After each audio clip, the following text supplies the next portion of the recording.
हम अपने चारों तरफ की दुनिया देखते हैं, रंगों को, चेहरों को, चीजों को। लेकिन ये सब मुमकिन कैसे होता है? सिर्फ एक वजह से, प्रकाश यानी लाइट। किसी चीज पर रोशनी पड़ती है, वो टकराकर हमारी आंखों तक आती है और हम उसे देख पाते हैं। सुनने में तो बड़ा सीधा साधा लगता है कि प्रकाश एक सीधी लकीर में चलता है, पर क्या ये हमेशा इतना ही सीधा होता है? कभी एक चमकदार चम्मच में अपना चेहरा देखने की कोशिश की है, या फिर पानी से भरे ग्लास में रखी पेंसिल को देखा है जो बीच से मुड़ी हुई सी लगती है? यहीं से बात दिलचस्प होनी शुरू होती है। ये रोजमर्रा के जो अनुभव हैं, ये असल में प्रकाश के कुछ बहुत ही गहरे राज छिपाए हुए हैं। बिल्कुल। और आज हम प्रकाश के इन्हीं दो बड़े करतबों की पड़ताल करेंगे।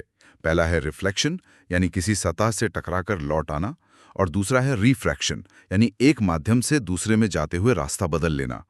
हम ये समझने की कोशिश करेंगे कि हमारे घर के शीशे, मिरर्स और चश्मे के लेंस इन्हीं दो सिद्धांतों का इस्तेमाल करके कैसे हमारे लिए तस्वीरें यानी इमेजेस बनाते हैं। मकसद ये है कि इसके पीछे के विज्ञान को बिल्कुल आसान बना दिया जाए। हमारे पास जो स्रोत है उनमें प्रकाश के दोहरे स्वभाव का जिक्र है कि वो कभी एक तरंग यानी वेव की तरह बर्ताव करता है, तो कभी एक कण की तरह, पार्टिकल की तरह। ये अपने आप में एक बहुत बड़ी पहेली है, लेकिन आज की हमारी इस बातचीत के लिए हम इसे सरल रखेंगे और प्रकाश को एक सीधी रेखा में चलने वाली किरण यानी रे ऑफ लाइट मानकर आगे बढ़ेंगे। ठीक है, तो फिर इस गुत्थी को सुलझाना शुरू करते हैं। सबसे पहले वो चम्मच वाली पहेली। जब प्रकाश किसी चमकदार सतह से टकराकर वापस लौटता है तो उसे रिफ्लेक्शन कहते हैं। ये तो आसान है, पर इसके काम करने का कोई नियम भी तो होगा। हाँ, और हैरानी की बात है कि नियम बहुत ही सरल हैं, सिर्फ दो। पहला नियम कहता है कि आपतन कोण यानी एंगल ऑफ इंसिडेंस हमेशा परावर्तन कोण यानी एंगल ऑफ रिफ्लेक्शन के बराबर होता है। आसान भाषा में कहें तो प्रकाश की किरण जिस कोण पर सतह से टकराएगी, ठीक उसी कोण पर वापस लौटेगी। अच्छा, जैसे एक गेंद को अगर सीधे जमीन पर फेंके तो वो सीधी ऊपर आती है, और अगर तिरछा फेंके तो तिरछी होकर दूसरी तरफ जाती है। बिल्कुल वही बात है। और दूसरा नियम तो और भी सरल है। आपतित किरण, परावर्तित किरण और सतह पर जो अभिलंब होता है, मतलब इंसिडेंट रे, रिफ्लेक्टेड रे और नॉर्मल, ये तीनों हमेशा एक ही तल, एक ही प्लेन में होते हैं। और सबसे मजेदार बात यह है कि ये दोनों नियम हर तरह की सतह पर लागू होते हैं, चाहे वो शीशे जैसी सपाट हो या चम्मच जैसी घुमावदार। चलिए पहले सपाट सतह यानी घर के आईने, प्लेन मिरर की बात करते हैं। उसमें हम रोज खुद को देखते हैं। प्रतिबिंब हमेशा सीधा होता है, हमारे ही आकार का होता है, और हम शीशे से जितनी दूर खड़े होते हैं वो उतनी ही पीछे बनता है। पर एक गड़बड़ है, उसमें हमारा दायां हाथ बायां दिखता है। हाँ, उसे लैटरल इन्वर्जन कहते हैं। पर असल जादू तब शुरू होता है जब सतह सपाट न होकर घुमावदार हो, जैसा कि हमारे चम्मच वाले उदाहरण में था। हाँ, चम्मच का जो अंदर धंसा हुआ हिस्सा है वो एक कॉनकेव मिरर यानी अवतल दर्पण की तरह काम करता है, और जो बाहर की ओर उभरा हुआ हिस्सा है वो एक कॉन्वेक्स मिरर यानी उत्तल दर्पण की तरह। ठीक है, तो चम्मच के अंदर वाले हिस्से यानी कॉनकेव मिरर को समझते हैं। इसकी सतह घुमावदार है। इस घुमाव का कोई केंद्र भी तो होगा, जरूर होगा। सोचिए कि ये दर्पण एक बड़े शीशे के खोखले गोले का कटा हुआ हिस्सा है। उस काल्पनिक गोले का जो केंद्र होगा उसे ही हम सेंटर ऑफ कर्वेचर सी कहते हैं, और दर्पण की सतह का जो अपना केंद्र है उसे पोल कहते हैं। इन दोनों बिंदुओं को जोड़ने वाली सीधी रेखा को प्रिंसिपल एक्सिस कहा जाता है। अच्छा, तो ये सब काल्पनिक बिंदु और रेखाएं हैं ताकि हम समझ सकें कि दर्पण काम कैसे करेगा। पर इन सब में सबसे जरूरी क्या है? सबसे जरूरी बिंदु है प्रिंसिपल फोकस, एफ।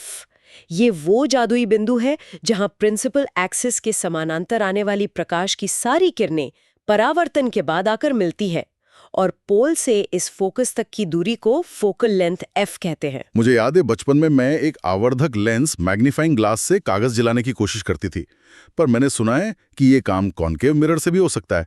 तो इसका मतलब वो सूरज की सारी किरणों को उसी फोकस पे इकट्ठा कर देता है, जिससे इतनी गर्मी पैदा होती है कि कागज जल उठता है। एबन सही। सारी ऊर्जा एक ही बिंदु पर केंद्रित हो जाती है। और यहाँ एक बहुत ही सुंदर गणितीय संबंध है।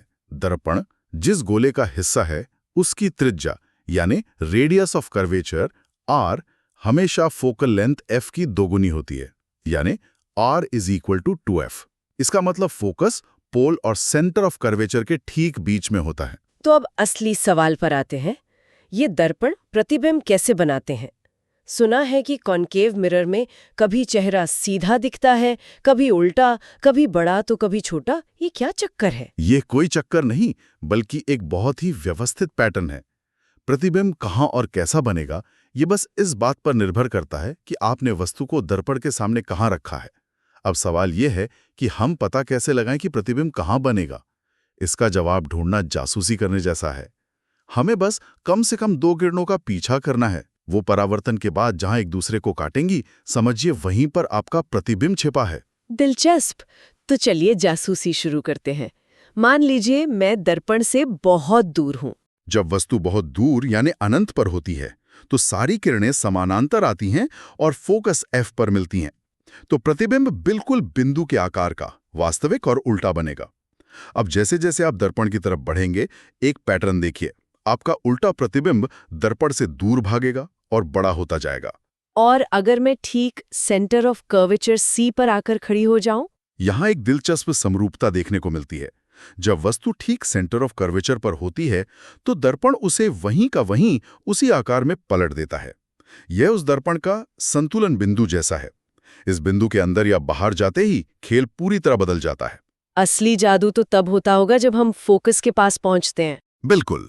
जैसे ही आप वस्तु को फोकस और पोल के बीच लाते हैं, दुनिया पलट जाती है। परावर्तित किरणें अब असल में नहीं मिलती, बल्कि दर्पण के पीछे मिलती हुई प्रतीत होती हैं। प्रतिबिंब अचानक उल्टे से सीधा हो जाता है, वास्तविक से आभासी बन जाता है और बहुत बड़ा हो जाता है। अच्छा। एक रियल इमेज को पर्दे पर उतारा जा सकता है, जैसे सिनेमा हॉल में, लेकिन वर्चुअल इमेज को सिर्फ दर्पण के अंदर ही देखा जा सकता है। अरे वाह! तो इसका मतलब शेविंग मिरर या जो शीशा दंत चिकित्सक इस्तेमाल करते हैं, वो कनकेव मिरर ही होता है। वो हमारे चेहरे या दांत को उस जादुई जोन में रखते हैं जो फोकस के अंदर है, ताकि उन्हें एक बड़ा और सीधा प्रतिबिंब दिखे। आपने एकदम सही पकड़ा। और टॉर्च या गाड़ी के हेडलाइट्स में बल्ब को ठीक फोकस पर रखा जाता है, ताकि परावर्तन के बाद प्रकाश की एक शक्तिशाली समानांतर किरणपुंज दूर तक जाए। ये तो हुई कॉन्केव मिरर की बात, लेकिन गाड़ियों के साइड मिरर, जिन्हें रियर व्यू मिरर्स कहते हैं, तो उल्टा प्रतिबिंब नहीं दिखाते। वो तो हमेशा सीधा ही दिखाते हैं, चाहे गाड़ी दूर हो या पास। ऐसा क्यों? उनकी बनावट में क्या अलग है? बहुत अच्छा सवाल है। वो कॉन्वेक्स मिरर होते हैं, यानी चम्मच का बाहरी हिस्सा। उनका स्वभाव बहुत सरल और प्रेडिक्टेबल है। वो हमेशा हर हाल में एक ही तरह का प्रतिबिंब बनाते हैं, आभासी, सीधा और वस्तु से छोटा। छोटा क्यों? क्योंकि वो प्रकाश की किरणों को फैलाने का काम करते हैं, इकट्ठा करने का नहीं। छोटा प्रतिबिंब बनाने का एक बहुत बड़ा फायदा है, उनका दृष्टि क्षेत्र बहुत बढ़ जाता है। वो अपने छोटे से आकार में पीछे का बहुत बड़ा इलाका दिखा सकते हैं। इसीलिए उन पर लिखा होता है, objects in the mirror are closer than they appear. अच्छा। आगरा के किले की दीवार में एक छोटा सा कॉन्वेक्स मिरर लगा है जो पूरे ताजमहल का दृश्य दिखा देता है। ये उसी सिद्धांत का कमाल है। कमाल है। यानी दर्पण का आकार बस कुछ मिलीमीटर बदल देने से उसका पूरा मकसद ही बदल जाता है। अच्छा, क्या इन सब चीजों की सटीक गणना करने का कोई तरीका है? हाँ बिल्कुल। भौतिकी में हम अंदाजे पे काम नहीं करते हैं। इसके लिए हमारे पास मिरर फॉर्मूला है, 1v + 1u = 1f। यहाँ u दर्पण से वस्तु की दूरी है, v प्रतिबिंब की दूरी है और f तो आप जानते ही हैं, फोकल लेंथ है। दूरियों को नापने के लिए हम एक मानक प्रणाली, न्यू कार्टेशियन साइन कन्वेंशन का इस्तेमाल करते हैं, जिसमें दर्पण के बाईं ओर की दूरियां ऋणात्मक नेगेटिव और दाईं ओर की धनात्मक पॉजिटिव होती हैं। और प्रतिबिंब कितना बड़ा या छोटा बनेगा, इसका भी कोई फॉर्मूला है? उसके लिए मैग्निफिकेशन m का सूत्र है, m = -vu। अगर m का मान 1 से बड़ा है तो प्रतिबिंब बड़ा है, 1 से छोटा है तो छोटा है। और अगर m का मान नेगेटिव है तो प्रतिबिंब रियल और इन्वर्टेड है, और अगर पॉजिटिव है तो वर्चुअल और इरेक्ट। तो हमने चम्मच के बाहर और अंदर देखकर रिफ्लेक्शन का रहस्य तो सुलझा लिया, लेकिन उस पहेली का क्या जो हमारी चर्चा की शुरुआत में थी, पानी में रखी मुड़ी हुई पेंसिल? उसके लिए प्रकाश को सिर्फ टकराकर लौटना नहीं, बल्कि पानी के अंदर सफर करना होगा, और यहीं से रिफ्रैक्शन की कहानी शुरू होती है। बिल्कुल। जब प्रकाश एक पारदर्शी माध्यम से दूसरे में जाता है, जैसे हवा से पानी में या हवा से आंच में, तो वो अपनी दिशा बदल लेता है, यानी मुड़ जाता है। इसी घटना को रिफ्रैक्शन कहते हैं। तालाब का तल असल में जितना गहरा होता है उससे कम गहरा दिखाई देता है, वो भी इसी वजह से। पर वो मुड़ता क्यों है? ऐसा क्या होता है एक माध्यम से दूसरे में जाने पर? उसकी गति बदल जाती है। प्रकाश की गति हर माध्यम में अलग अलग होती है।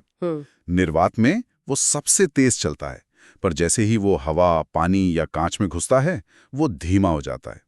इसे ऐसे समझिए कि एक गाड़ी सड़क पर तेजी से चल रही है और अचानक वो तिरछे होकर रेत में घुस जाए। जी। रेत में घुसते ही उसका जो पहिया पहले रेत पर पड़ेगा वो धीमा हो जाएगा, जबकि दूसरा पहिया अभी भी सड़क पर तेज चल रहा होगा। इस वजह से गाड़ी हल्की सी मुड़ जाएगी। प्रकाश के साथ भी यही होता है।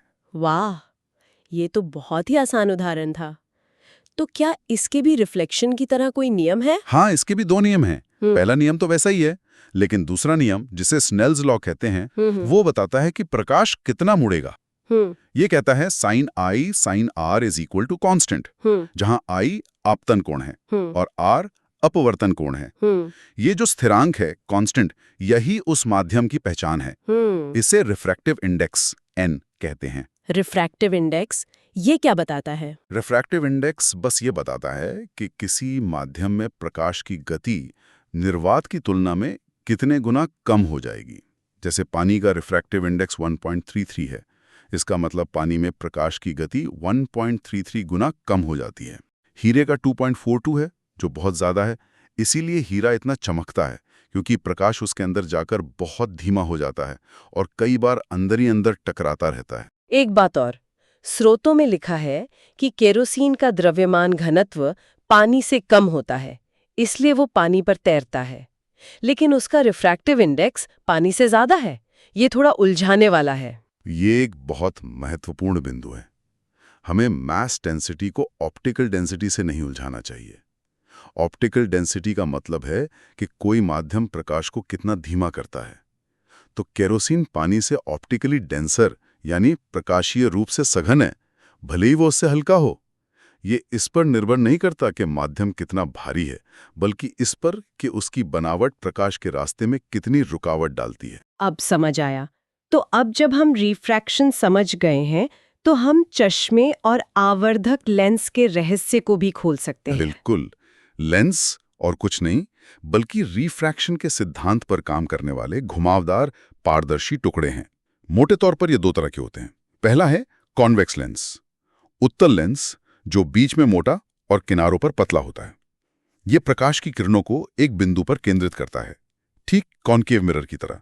इसलिए इसे कन्वर्जिंग लेंस भी कहते हैं। और दूसरा है कॉनकेव लेंस, अवतल लेंस, जो बीच में पतला और किनारों पर मोटा होता है। ये किरणों को फैला देता है, ठीक कॉन्वेक्स मिरर की तरह। इसलिए इसे डाइवर्जिंग लेंस कहते हैं। इनके भी अपने ऑप्टिकल सेंटर O और दो प्रिंसिपल फोकाई F1, F2 होते हैं, दोनों तरफ एक एक। तो क्या कॉन्वेक्स लेंस भी कॉनकेव मिरर की तरह ही अलग-अलग तरह के प्रतिबिंब बना सकता है? हाँ, उनका व्यवहार काफी मिलता जुलता है। ज्यादातर स्थितियों में एक कॉन्वेक्स लेंस वास्तविक और उल्टा, रियल और इन्वर्टेड प्रतिबिंब बनाता है, जैसे प्रोजेक्टर में होता है। लेकिन यहाँ भी एक जादुई जोन है, फोकस के अंदर वाला। बिल्कुल। जब आप किसी वस्तु को कॉन्वेक्स लेंस के बहुत पास, यानी उसके ऑप्टिकल सेंटर और फोकस के बीच रखते हैं, तो वो एक बड़ा, सीधा और आभासी, वर्चुअल और इरेक्ट प्रतिबिंब बनाता है। अरे, तो एक मैग्नीफाइंग ग्लास ठीक यही तो करता है। जब मैं उससे किसी अक्षर को देखती हूँ तो मैं असल में उस अक्षर को लेंस के फोकल लेंथ के अंदर ला रही होती हूँ, तभी वो मुझे बड़ा और सीधा दिखाई देता है। आज ये राज खुला। और कॉनकेव लेंस का क्या? उसका व्यवहार भी बहुत सरल है, ठीक कॉन्वेक्स मिरर की तरह। वो हमेशा किसी भी स्थिति में एक छोटा, सीधा और आभासी प्रतिबिंब ही बनाएगा। इसीलिए जिन लोगों को दूर की चीजें साफ नहीं दिखती, नियर साइटेडनेस, उनके चश्मे में कॉनकेव लेंस का इस्तेमाल होता है, ताकि दूर से आने वाली किरणें आंखों के पर्दे पर ठीक से केंद्रित हो सकें। तो इन सब का क्या मतलब निकलता है? चम्मच में हमारे उल्टे प्रतिबिंब से लेकर पानी में मुड़ी हुई पेंसिल और हमारी आंखों पर लगे चश्मे तक, प्रकाश के ये दो साधारण से नियम, रिफ्लेक्शन और रिफ्रैक्शन ही पूरी कहानी लिख रहे हैं। हमने देखा कि कैसे सतह का आकार और वस्तु की स्थिति ये तय कर देती है कि कोई प्रतिबिंब वास्तविक होगा या आभासी, बड़ा होगा या उल्टा। और ये एक महत्वपूर्ण सवाल भी खड़ा करता है आज की पूरी बातचीत में हमने प्रकाश को एक सीधी रेखा में चलने वाली किरण माना, जो कि ज्यादातर स्थितियों में सही काम करता है। लेकिन स्रोत में इस बात का भी जिक्र है कि जब प्रकाश बहुत छोटी रुकावटों या छेदों से गुजरता है तो वो किनारों पर हल्का सा मुड़ जाता है। इस घटना को डिफ्रैक्शन कहते हैं। अच्छा। रंग वेव की तरह भी व्यवहार करता है। तो हम एक अंतिम विचार के साथ अपनी बात खत्म करते हैं। क्या हो अगर प्रकाश ना तो सिर्फ एक कण है और ना ही सिर्फ एक तरंग, बल्कि कुछ ऐसा है जो दोनों के गुण दिखाता है। वो क्या रूप दिखाएगा, यह इस बात पर निर्भर करता है कि हम उसे किस प्रयोग में कैसे देखने की कोशिश